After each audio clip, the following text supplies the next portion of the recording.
Hey, you beat me to the punch this round. I was ready. You were ready. I don't want to wait for that awkward, weird. Yeah, it always happens. I was actually thinking about that today. I was like, man, how is this show going to awkwardly start? Oh. Fail. What is up, everybody? Happy Monday. Welcome to Ginger Runner Live.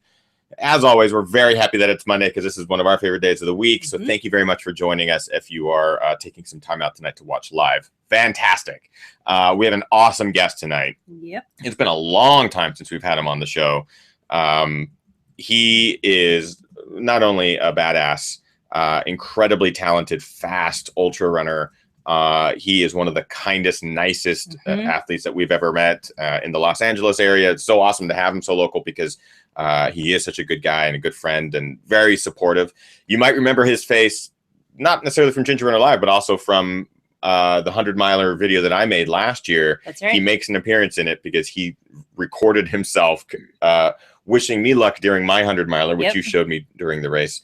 I was like, you got to be kidding me. Guillaume made a video for me. This guy is incredibly awesome. Very, very nice. So it's an honor and a privilege to have him on the show tonight because this last weekend, he decimated the Angeles Crest 100, which after 3 years of trying, he did it. And so we have him on the show tonight. It is Guillaume Calmettes. He is a fantastically talented, awesome dude. So tonight's show is going to be really fun. I'm really excited. So sit back, relax, and get ready, everybody. Ginger Runner Live episode number 128 begins now.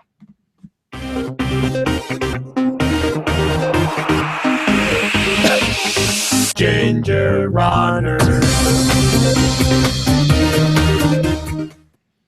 Yay! Lots happening tonight. Some big announcements to start the show off. First of all, my wonderful wife, Kimberly Tishima-Newberry, is now a legal green card holder. Yay! Which is pretty damn awesome. It's been a long process, but we can now publicly announce that you are legal. Yeah, I'm a legal U.S. resident. So a lot of you have been already harping on me about the election and voting. I'm actually not a citizen, so I can't partake in any of that. Which I don't think you're missing out on much except for an absolute crazy fest. Yeah. But congratulations. Thank you. It's been an ongoing process, and we passed with flying colors. We were able to show the United States that we are in fact a real couple, which is pretty amazing. So that happened last week. Yep. A huge congratulations to everyone who trained and raced this last weekend. There's a lot of big races happening around the world. One very local to us right here in the woods in the mountains behind our house, literally. The Angeles Crest 100, which is a brutal, nasty 100-mile race that takes you through the San Gabriel Mountains.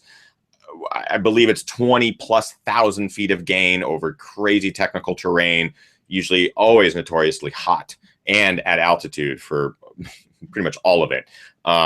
We have many friends that have run it over the course of the last few years, and we've gone to spectate, we've seen, we've crewed and paced. One kind of connecting tissue has been the number of people that we've had on the show that have run it or experienced it before. We've had Dominic Grossman and Katie Grossman, who both ran it this weekend. Dom placed third, and Katie unfortunately had to pull out due to some seriously bad stomach issues and all sorts of hydration and nutrition stuff. We've had Guillaume Calmettes, our guest tonight. We've had him, or we witnessed him run it the last 2 years, and this most recent year, he won, kicked its butt, kicked its ass. So we are joined tonight by the champion of the 2016 Angeles Crest 100. They're now calling him the King of the San Gabriels, which I think is a fantastic nickname.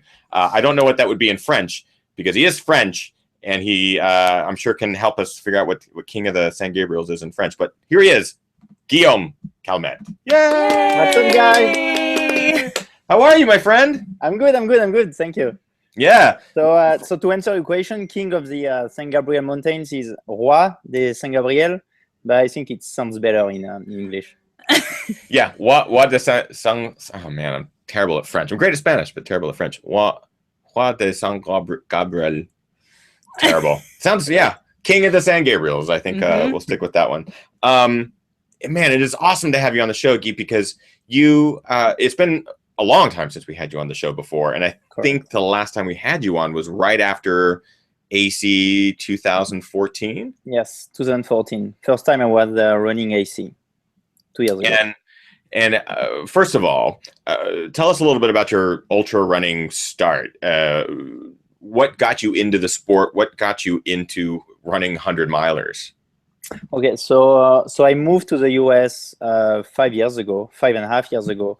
And before in France, I was just, running during the weekend. Maybe I was running 10K a week or something. I was not really into like big stuff. And then I moved to the US for work. And so you arrive in a new country, you don't know anyone, and you're looking for something to do. And so I saw, there is a marathon in LA. So I was like, okay, let's run it. It was terrible.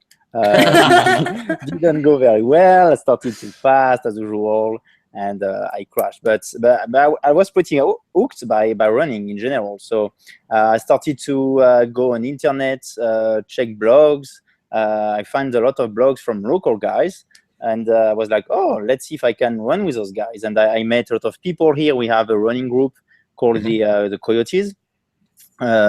And so I started to run with those guys. I met Dominic Grossman and Katie, Andy Pearson, and they were running like big stuff. I was like, wow, that's cool. Maybe I can try. And so that's how I get into it. Yeah, it seems like a lot of the Southern California runners, at least when I moved here, it's the same sort of story where you're in Los Angeles and you're like, oh, there's a running scene, like a road running scene, but the trail running scene you don't think exists. And then you find there's great communities here. And Guillaume mentioned the Coyotes, which is a fantastic group, and you find them and you find the friends, and all of a sudden you get hooked. And you also are like, your eyes are kind of open to all the trails that actually do exist in or near LA, which is pretty cool. So Santa Monica Mountains are a great place to get training, and you can see all these amazing trails. But then the San Gabriels is a whole other beast. What was your first experience running in those, and was it something that inspired you to want to run more in them, or were you daunted by them? How did that work? Yeah, so definitely. So what happened with AC and the San Gabriel is that so in 2013, Dominic Grossman trained to break the record on the race. And so he asked me, and I was honored to pace him on the 60 to 75 mile of the race. And so he brought me on the course. He made me discover all those crazy trails in the San Gabriel, and they are beautiful. I mean, guys, they are beautiful. And so I started to run there, and I mean, I was like, yes, I want to do this race. And so Dom in 2013 ran the race, and he won, and it was magical for me. I was like, wow, that's amazing. And so then I started to train more and more in those mountains, and I was like, oh, I want to run AC. And the year after, I did it for the first time. And that was 2014. 2014. Which is crazy. Before we get further, because I know that we're going to get into the 2014 race first, I want to remind you, if you are watching live, if you have questions throughout this show, please type them into the chat room.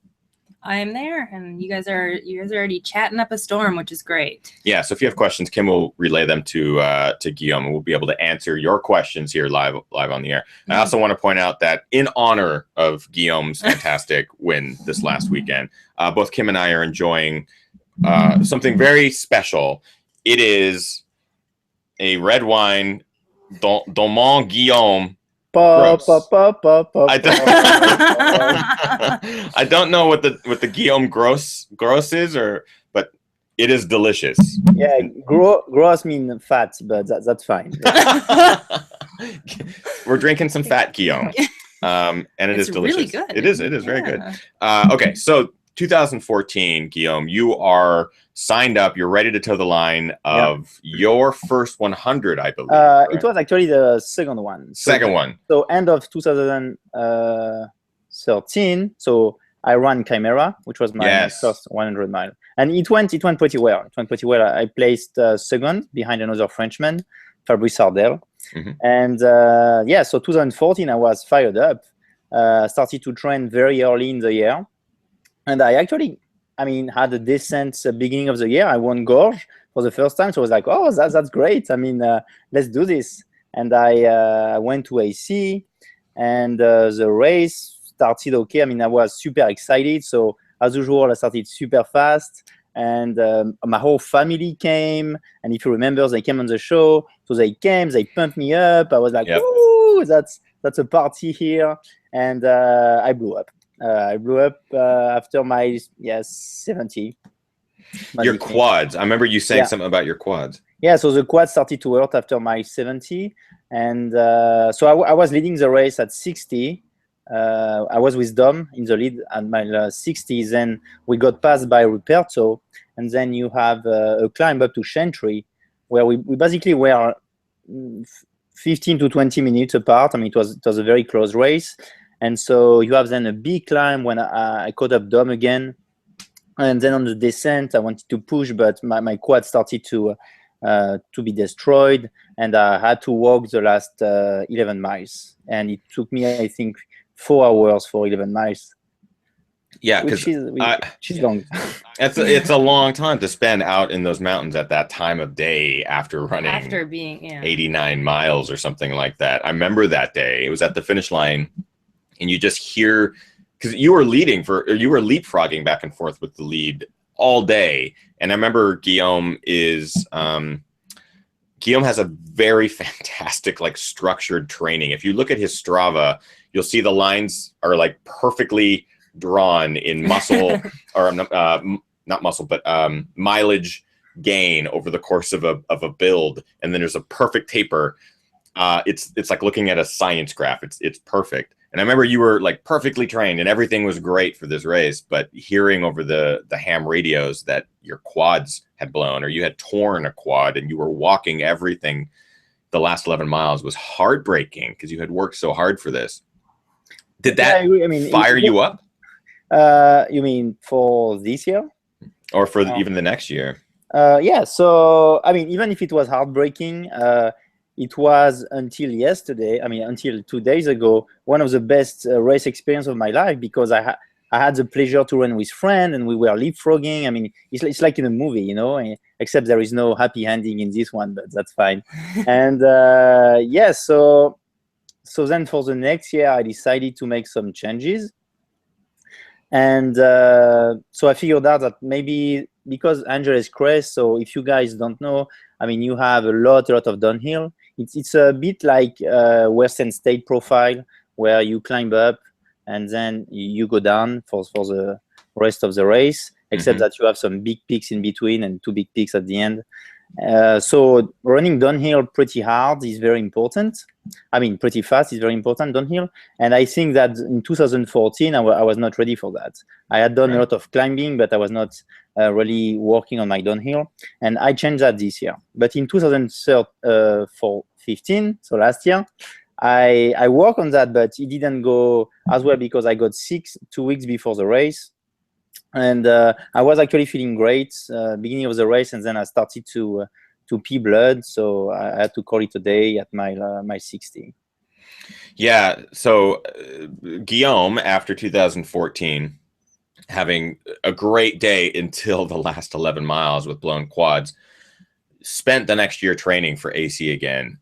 Did you take time off after AC 2014 before 2015, or did you start right away training? No, after 2014, the thing is that I had UTMB 2.5 weeks after the race.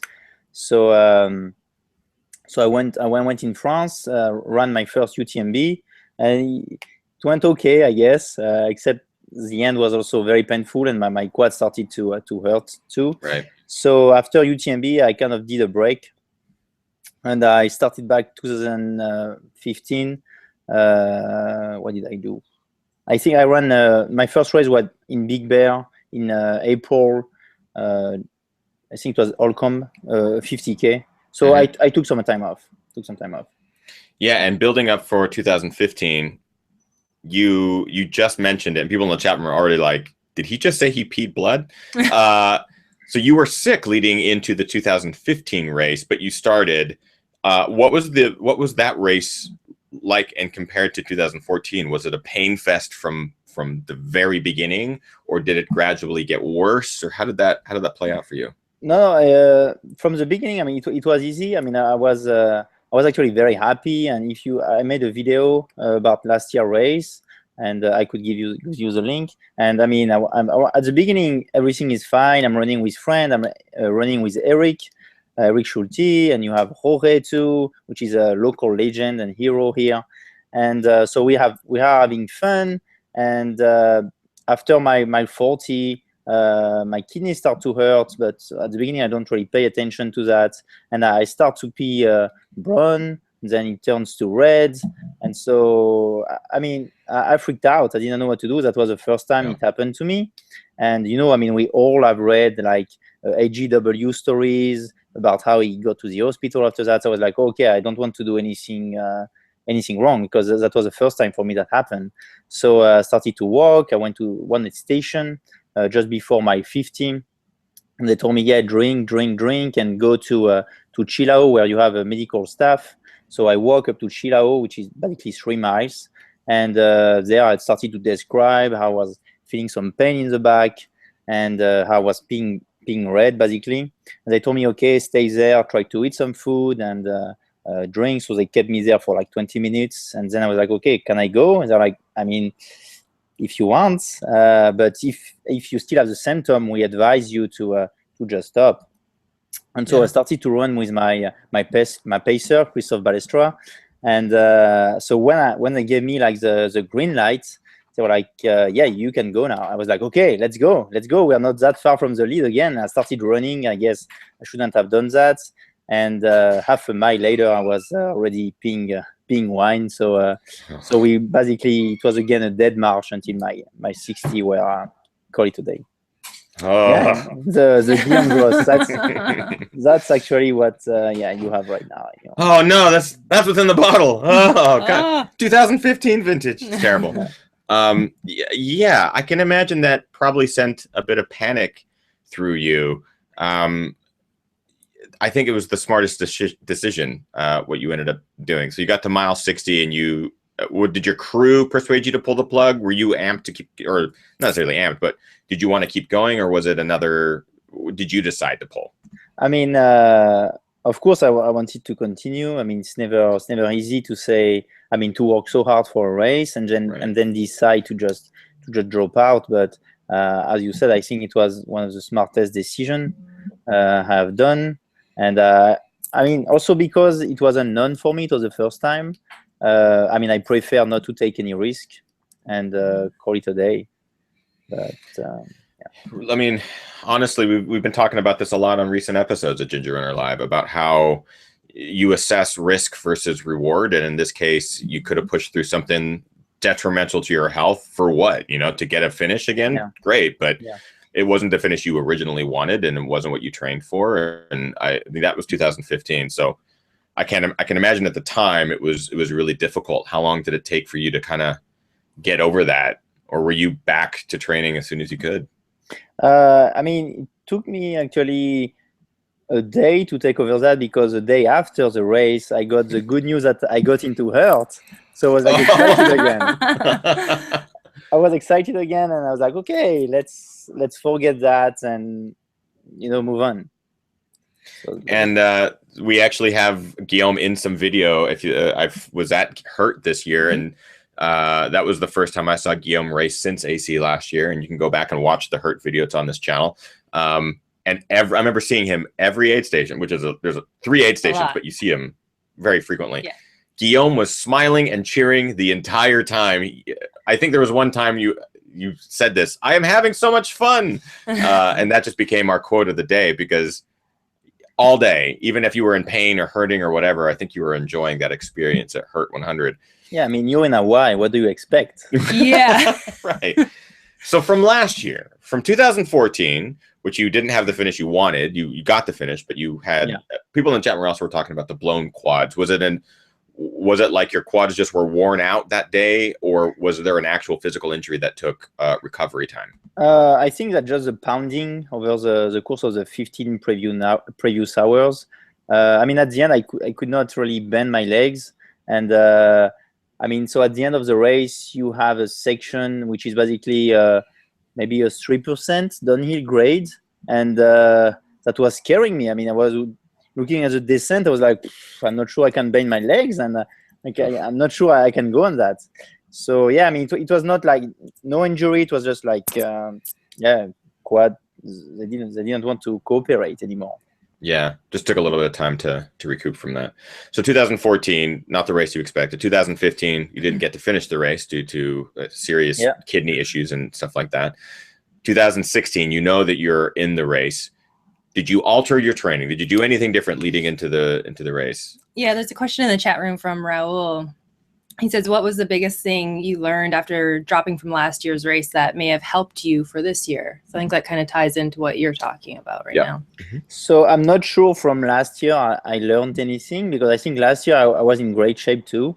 But just that, I mean, I got sick, and I mean, this happened. And so I don't know if without being sick I would have changed something or not. But I think last year I was ready too.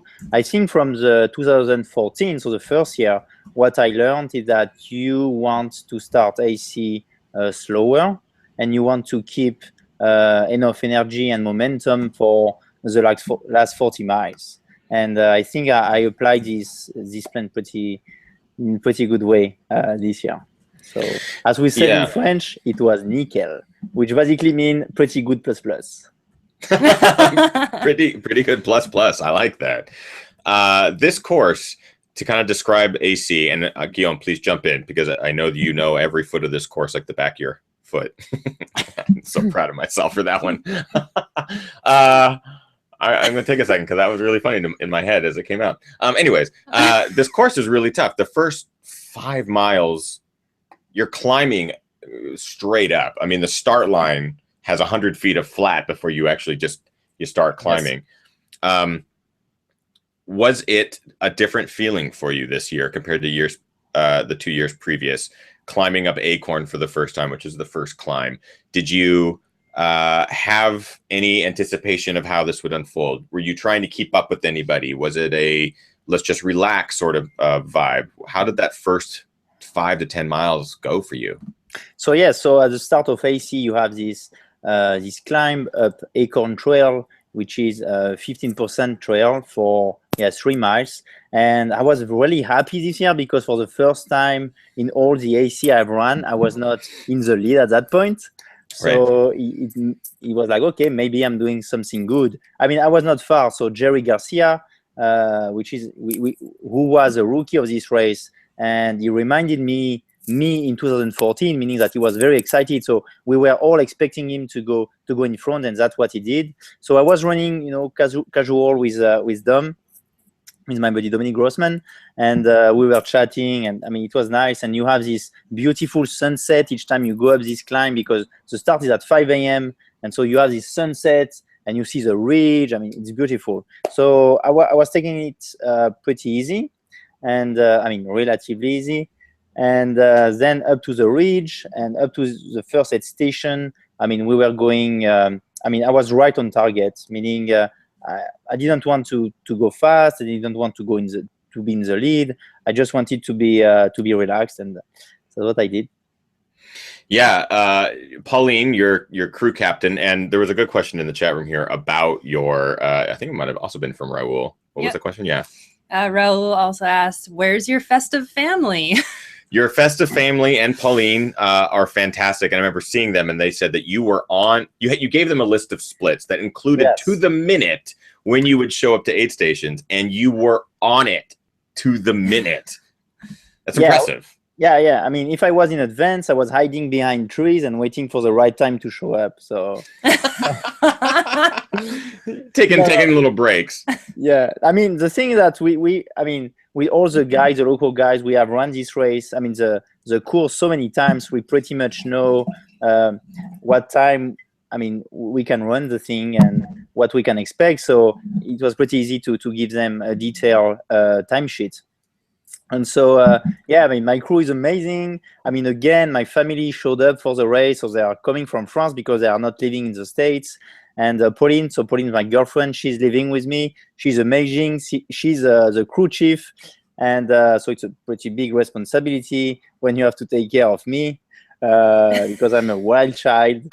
So yeah, I mean, they did amazing. I mean, they got me in and out of each station super rapidly.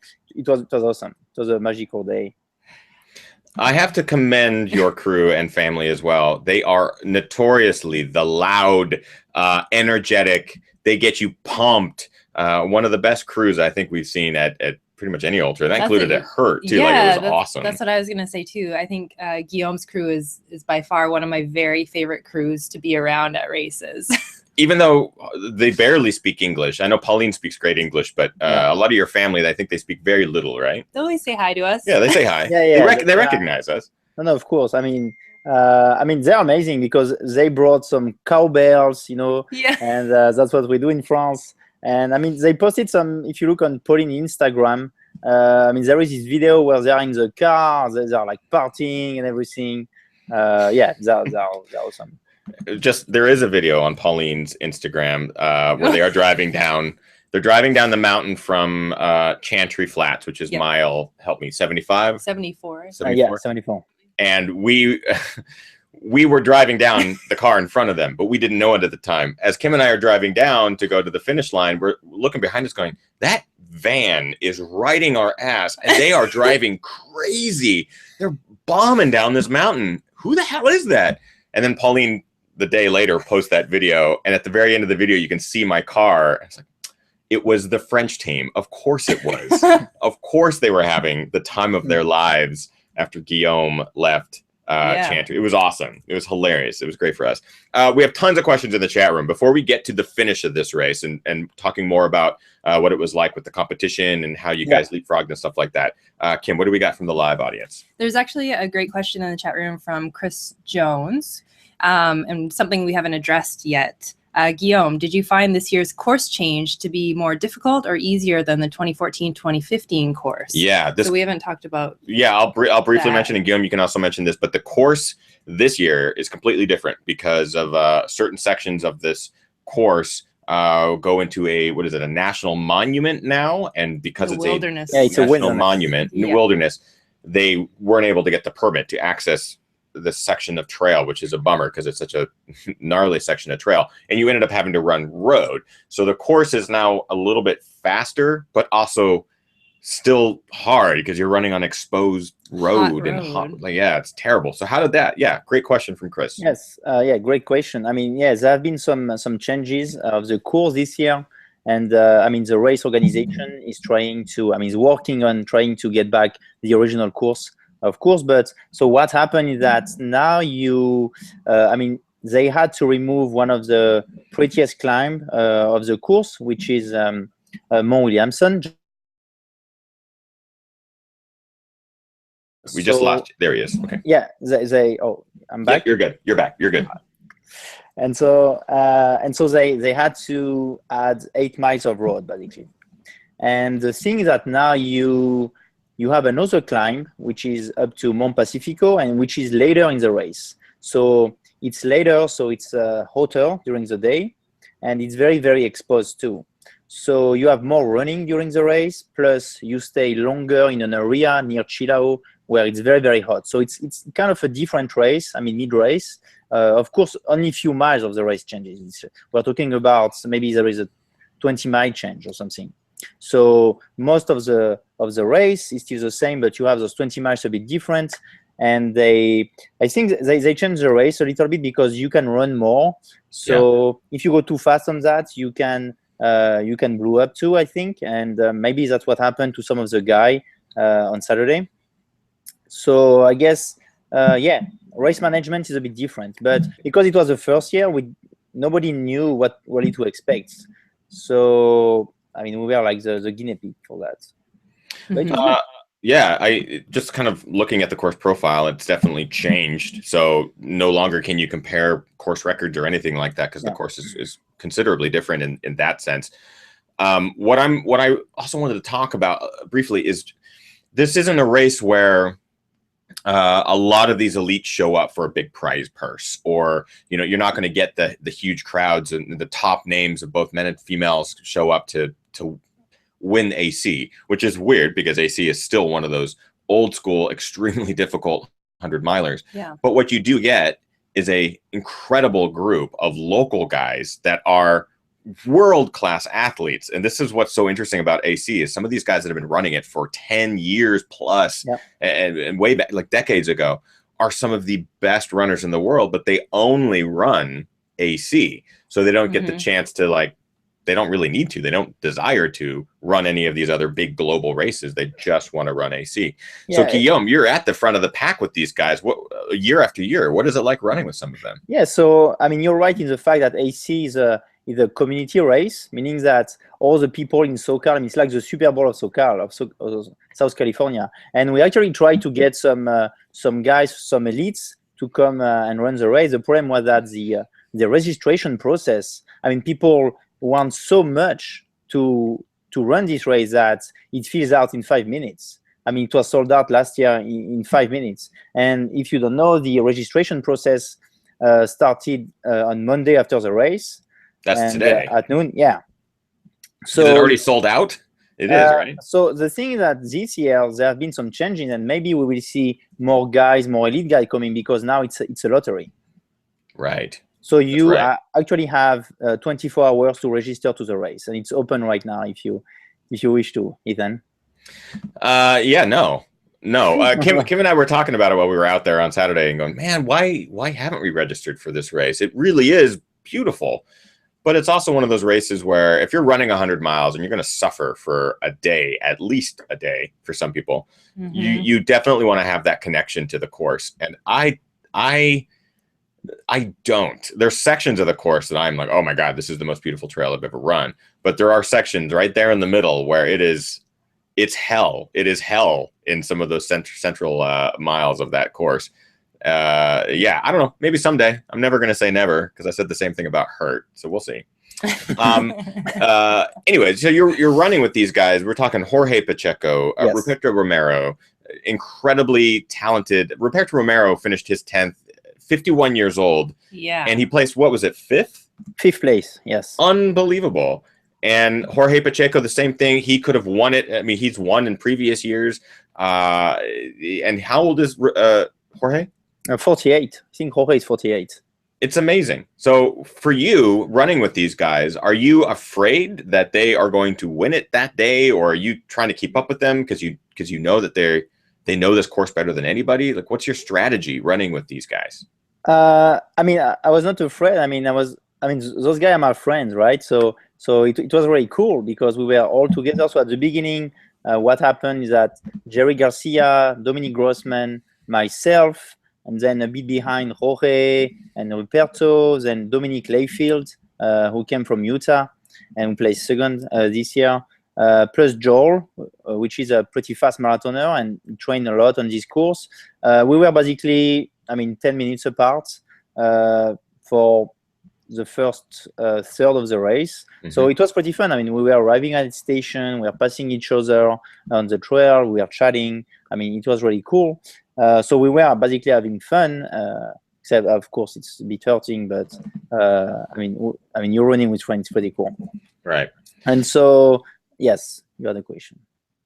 Really what I was going to say is you mentioned the leapfrogging, which I thought was really fun about this race, is that it doesn't really begin until mile 62 plus, like after shortcut. And you have been leapfrogging with a bunch of guys. And Dominic Grossman was in the group. You mentioned the other Dom. You mentioned Jerry. Jorge and Ruperto and Joel. All these guys are leapfrogging each other from aid station to aid station. You don't know who's going to come in first at the next one, and there's only going to be a couple minutes separating, first from second, from third, from ninth, that sort of thing. Was there ever a moment that you felt that you were able to release and go, I'm going to take this thing?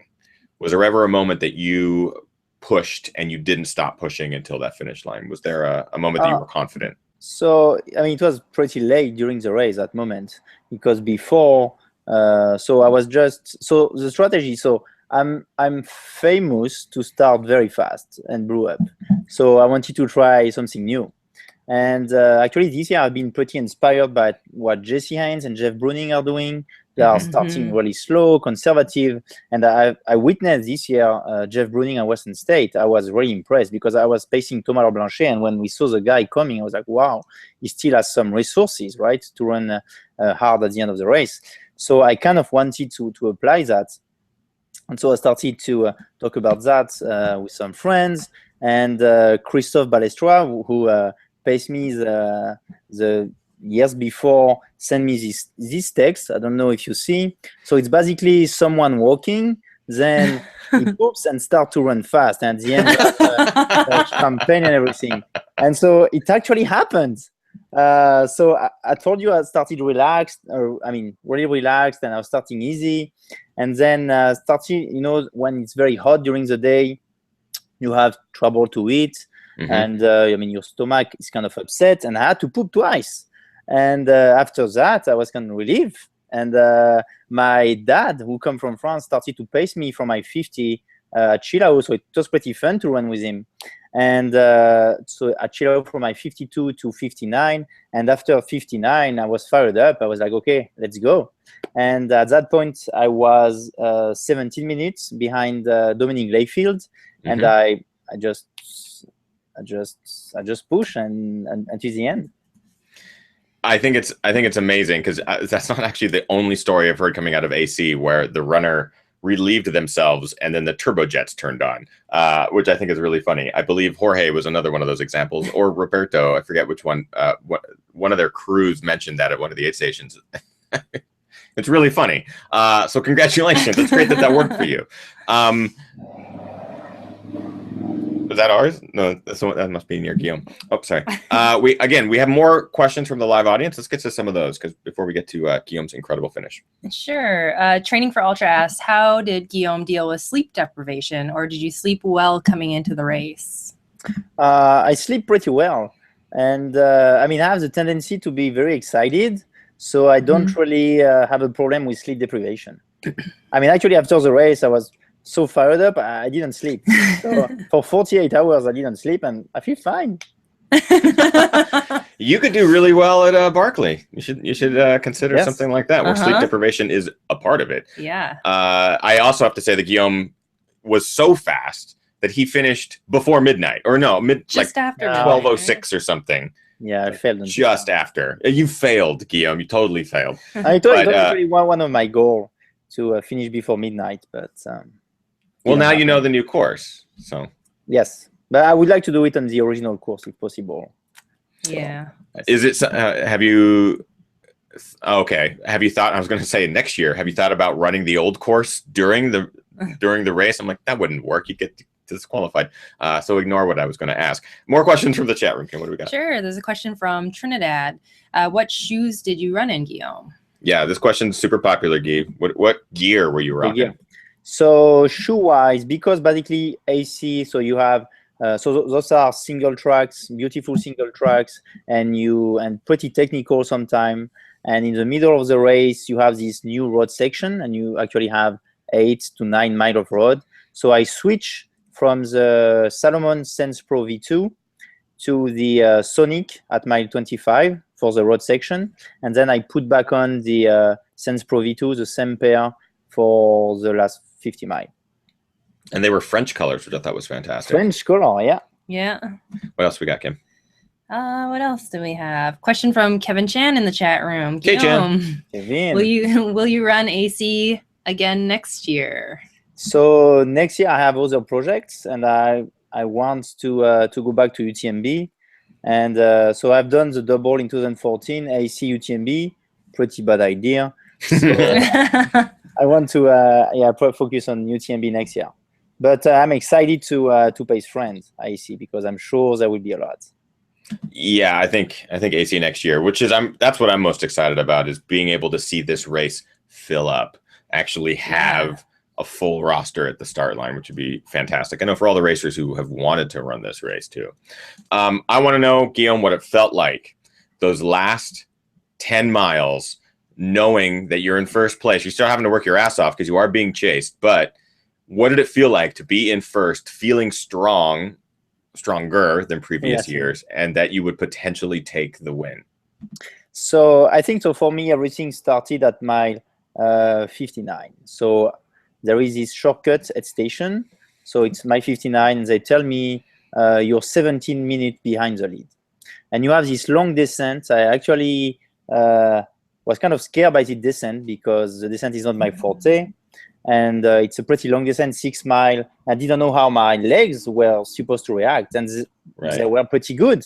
So at the bottom, I commit myself to run the full climb to the next station, which was Newcomb Saddle. So you have a 3 mile, 3.5 mile uphill. It's a douche grade, 7%.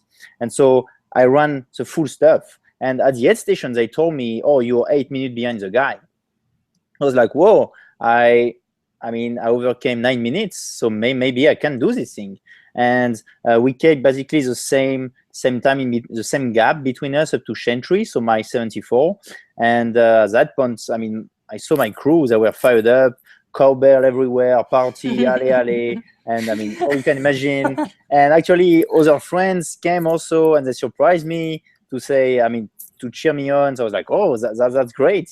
And so I started the last 25, and I know those last 26 miles very, very well. And we ran it by night with Dominic Grossman and Jeff Kozak just 3 weeks ago. So I mean, I know exactly what to expect on this one. And you have this famous climb called Winter Creek, which is a 15 to 16% grade climb for 3 miles almost. And I mean, we were going pretty strongly with my pacer on this one, and my pacer, thank you, Philippe Saint-Cric-Rivière. And so we climbed that. I mean, we started to power hike and run whatever we could, and we caught up with Dominic Layfield, who was totally surprised and stand still when he saw me. And after that, I was like, "Okay, let's go." But I was still running scared because I knew the guy was running pretty strongly in the descent. Yeah. So I mean, I didn't want to let him a chance. So I just decided to go. It paid off. It surely paid off, man.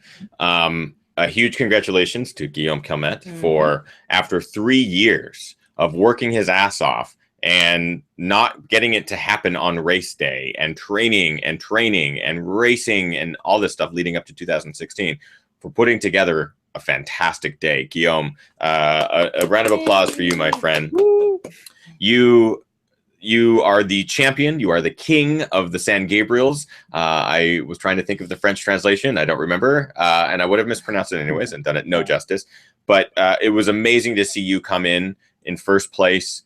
You've earned it, buddy. It's one thing I really think is inspiring about this story is that Guillaume didn't give up. It wasn't that he showed up to a race and was like, "Oh, the race kicked my ass, I'm going to go, take a break." I remember talking to you over the last couple of years about it, and every time I brought it up, you were already training for the next one, or you were already talking about the next AC, and these mountains run through your blood, and it was awesome to see you take the championship, man. Yeah, I mean, do you have the trophy? I have. Don't move. In the meantime, we'll enjoy some more Gross Guillaume. It's actually pretty good. I really like it. I like it too. There it is. Look at this. That's awesome. That is a fantastic trophy. What's fantastic with this race and with AC is that they are making pretty nice bronze award. And so you have the RAM, which is for so the overall winner, and they also have some for age groups, and some if you run the race 10 times, for example, you have other awards. So I mean, it's pretty special what they're doing with the awards too. Yeah, I remember that. It's everyone gets not just a buckle, but a plaque, right? Isn't there a plaque involved? Yeah. And there's great trophies for all like age groups and the winners, men and female, and everything like that. It's really really neat. You do have a plaque with the profile of the race, and they are engraved. So this is a plaque, and you have your name and the time with the date. So everybody gets that, plus a buckle, plus a trophy if you have one, if you win your age group or something. I also want to make sure that we give a big shout out to the female winner, Jenny Welch. Yes. That was a fantastic race to follow as well throughout the day. That also leapfrog a bunch. It was pretty interesting to follow which woman was leading ahead of the other ones, and then the other ones, and there were drops and all sorts of things. A solo woman there was in the lead for a long time. Meaning no crew and no pacers or anything like that. So she was all alone, and she was winning. And apparently she's afraid of heights too. That's what we heard. Which we found out during the course of the race, and she had no idea that some of the trail is fairly precarious in spots. So that would get into her mind, but then she'd crush it on the downhills and stuff. But congratulations to Jenny Welch for just pushing through all day to get that thing done, and ended up taking home the win, the championship as well for her, which was pretty damn awesome. Now, Guillaume, are there any lessons that you took from this third attempt at this race that our viewers can take with them to their next event? Yeah, start slow. Seriously. I mean, it was the first time for me that I tried to start conservative and push at the end. And it can be scary sometimes because you don't know if you can catch the guy in front of you or not. But it's also very exciting because you have all the information at the aid station. You know exactly how far behind you are. And if it goes your way, meaning if you see the time, the gap decreasing, it fires you up. And actually, it's easier not to be in the lead, I mean, in the middle of the race or something, because you know what to expect. And that, I think that's the lesson I try to apply from now on.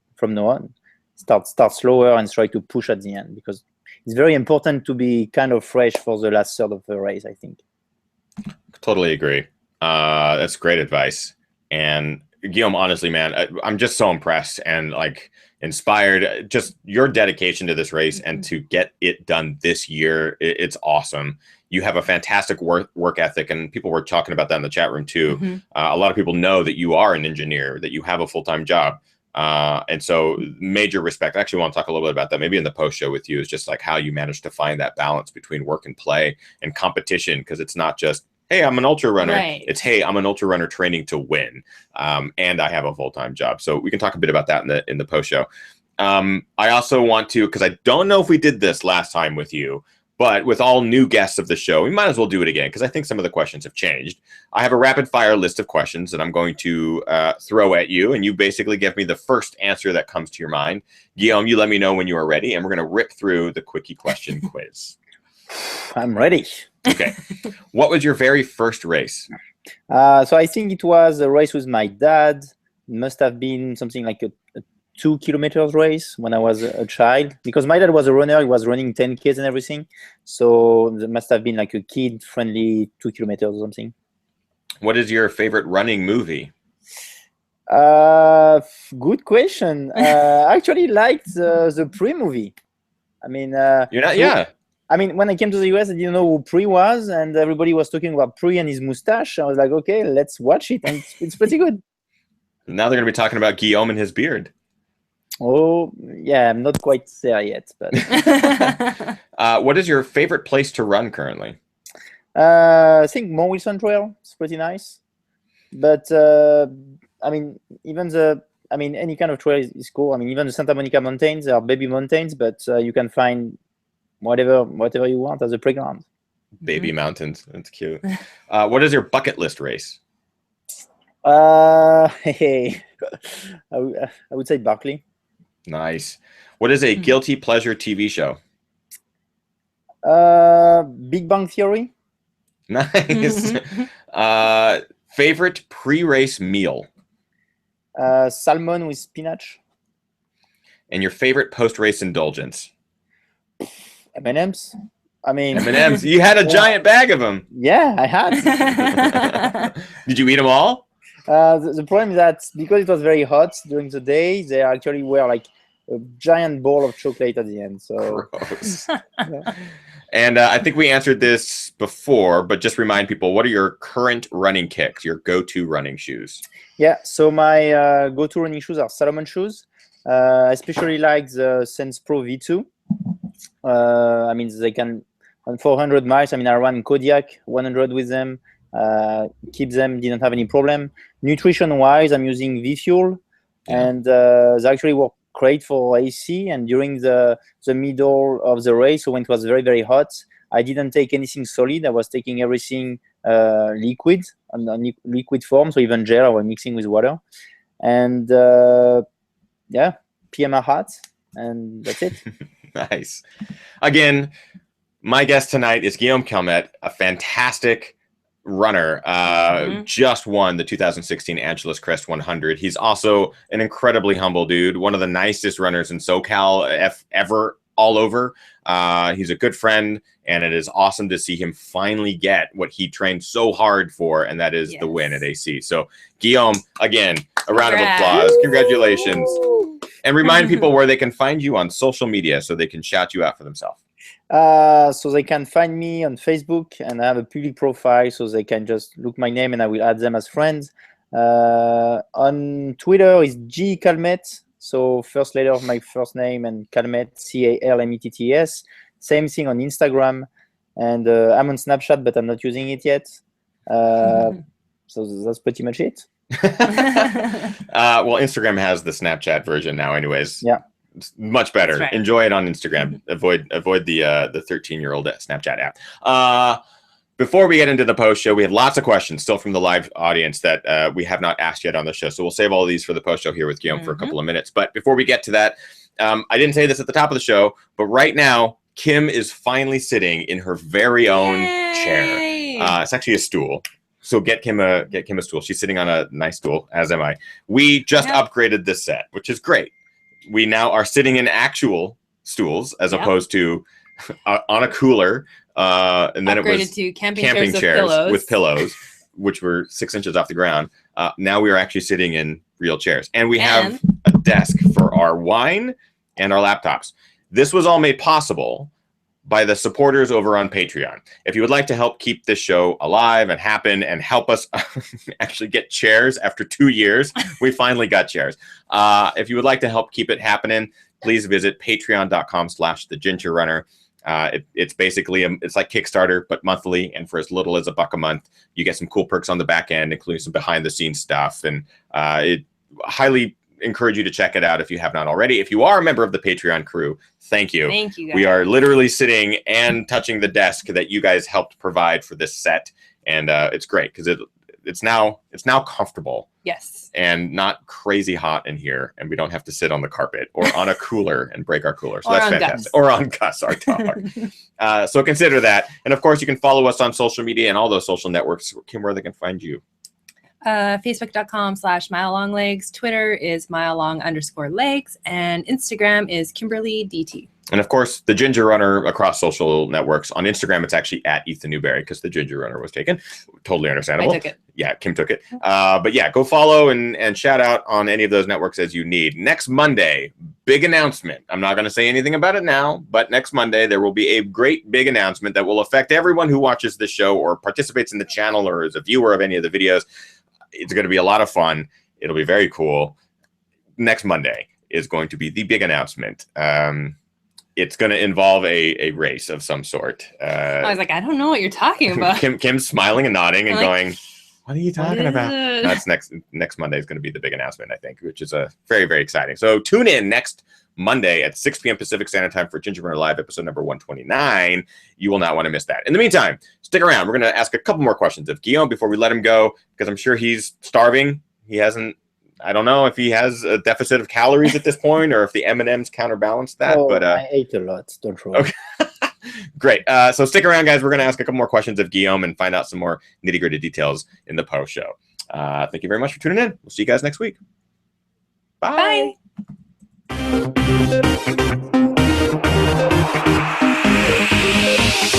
Ginger Runner.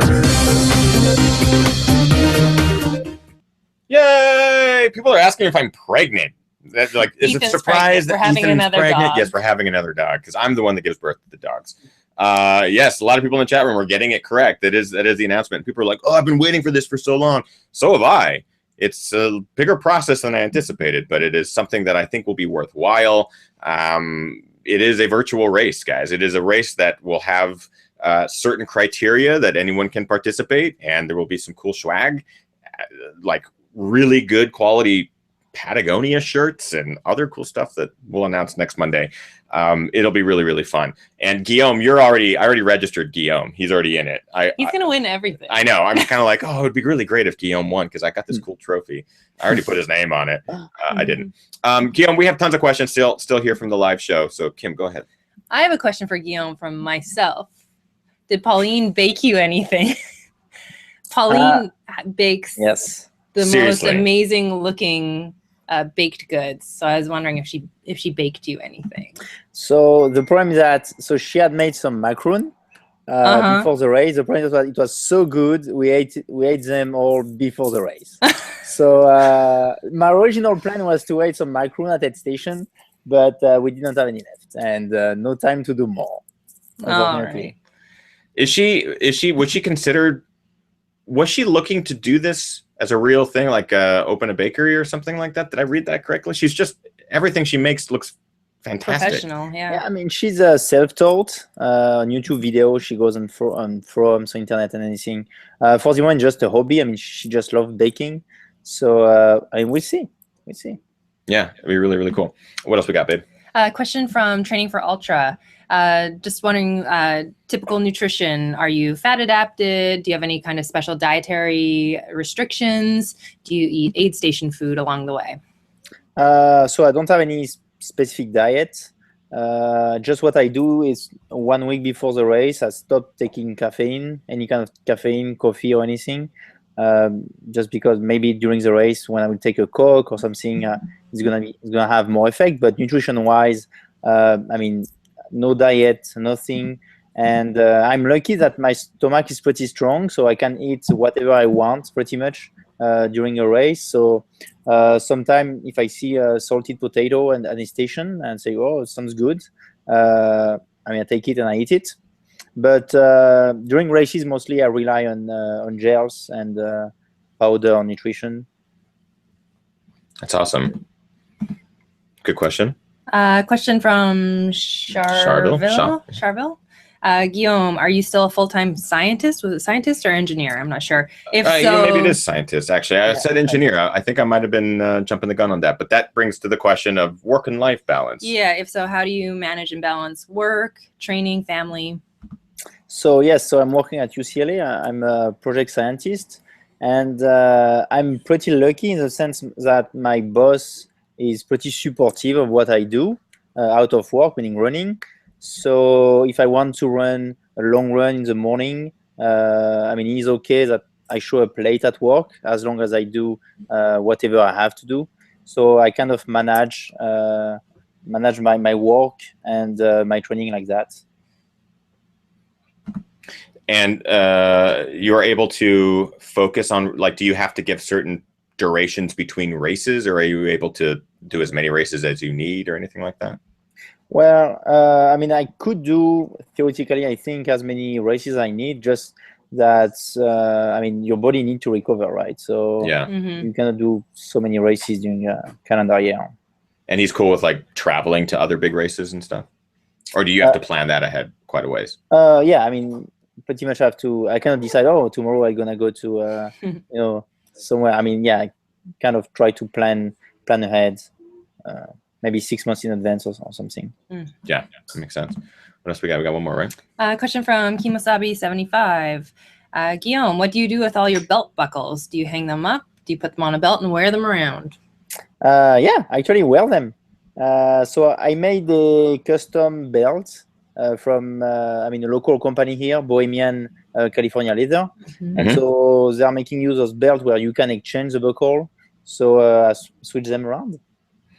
I need to get a belt made. Yeah, we were just talking about it. I've got yes, my Cascade Crest buckle that I've been like, I haven't decided if I wanted to keep it on the plaque back here, the Elevation Culture plaque, or if I want to put it on a buckle or on a belt. And I really want to put it on a belt because it's the only buckle that I have at this point.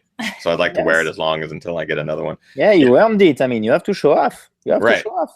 Was it Bohemian leather? Yes. I have a link for it. Oh, you do have a link. Okay, great. We'll have to get that. That'll be really, really good. We got some love from Chandra Farnham in the chat room. She's also giving you some love. Her boy Kevin Chan also finished AC this weekend. A lot of local runners sign up for AC, and they got it done this weekend. And there was a lot of carnage out there too this weekend, more so than I remember in past years.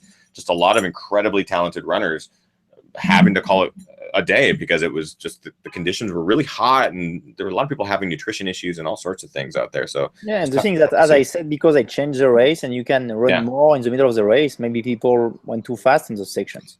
Yeah, that's absolutely a great point. Guillaume, it is always awesome to have you on the show. I'm sorry it took this long to get you back on the show.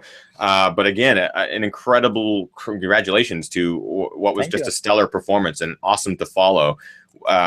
Kim and I managed to get a little bit of a run in out of Chantry, which is mile 74. Yeah, it was nice to see you there, guys. We hiked up a little bit and ran up a little bit, and we wanted to make sure that we saw the leaders come through on that trail. And the leader at the time was Dom. Dom Layfield, and Guillaume was minutes behind him. And Dom was not moving very fast. He was hiking up, but Guillaume was like charging. And remember when Guillaume was coming up, we were like, Guillaume, you're like minutes behind Dom. And he goes, oh, I know, but I feel like shit or something like that. Like, this shit is hard. This shit is hard. And I was like, yes, I don't know what to say, but you're doing great. And you did pass him. You passed him at the top of that climb, which is pretty awesome. Congratulations, Guillaume. Yay. Thank you. And give our love to Pauline and to the family. Your family is no longer in Los Angeles. They are home. Pauline just arrived, actually. Yay! Where's the rest of your family? So I still have my cousin, Geoffrey, and my parents left this morning. And my friends, the Balestra family, and Philippe and Stephanie, are at home, and I just have those two to take care of. Your cousin paced you, correct? From no. He was actually making some movies. Oh, cool. So maybe we'll make something out of that. Yeah, let me know if you end up making something. We can share that, or at least even put the link in the description of this so people can see what happened on that day. Because Guillaume, you deserve it. You're incredible. And big congrats to Pauline as well, because it takes a lot to be crew chief, and I feel like it takes an extra amount to be crew chief for your significant other. She couldn't hear you, but yeah, she said. That's like. Yeah, she says, go ahead, you want to repeat that? Oh, I just want to say also congrats to Pauline, because it takes a lot to be a crew chief. And I think it takes like an extra amount to be a crew chief for your significant other. Mm-hmm. So congrats to you. Thank you. You definitely held your team together. It was really awesome to see you guys working out there and just being happy and cheering all day long. Yeah, it was awesome. And if you ever make anything baked goods wise, we will happily take it. We will happily eat it. Yeah. It didn't happen. Again, congratulations, Guillaume. Yay! And thank you everyone for watching live. Guillaume, can you remind people where to find you on social media? So on Twitter at Calmettes, GCALMETTS, same handle for Instagram, and on Facebook under Guillaume Calmettes. Fantastic. That is it for tonight's show. Thank you everyone for tuning in live. Tune in next Monday at 6 p.m. Pacific Standard Time. Big announcement, lots of fun. It'll be great. So we'll see you guys next week. Get out there, train hard, race harder, party the hardest. That's it. Goodbye. Bye.